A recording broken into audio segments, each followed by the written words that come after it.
হযরত লোকমান তার সন্তানকে শিক্ষা দিয়েছিল চারটি শিক্ষা।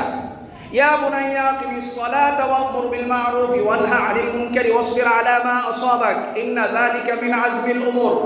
হে আমার প্রিয় বৎস, তুমি সালাত প্রতিষ্ঠা করো। ইয়া বুনাইয়া আকিমিস সালাহ, এক নম্বরে সালাত প্রতিষ্ঠা করো। দুই নম্বরে বলল ওয়া'মুর বিল মা'রুফ, তুমি সৎ কাজের আদেশ করো। তিন নম্বরে বললেন ওয়া'মুর বিল মা'রুফ ওয়ানহা আনিল মুনকার, অসৎ কাজের নিষেধ করো। চার নম্বরে বলল ওয়াসবির আলা মা আসাবাক, যখন তোমার উপর কোনো বিপদ আসবে তুমি সেই বিপদে ধৈর্য ধারণ করো। কয়টি শিক্ষা দিয়েছিলেন? চারটি শিক্ষা।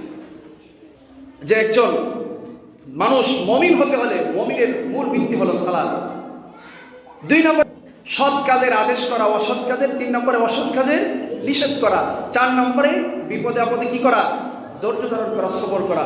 আপনি যখন সৎ কাজের আদেশ করবেন, সালাত পড়বেন, অসৎ কাজের নিষেধ করবেন, আপনার উপরে ডান্ডা আসবে। কি আসবে? আপনি আজকে হকের কথা বলে বলেন, আপনার উপরে বিপদ চলে আসবে এমনিতেই। সালাতের কথা বলেন, বিপদ চলে আসবে। সৎ কাজের আদেশ করেন এবং অসৎ কাজের বাধা প্রদান করেন, আপনার উপরে ডান্ডা অনিবার্য।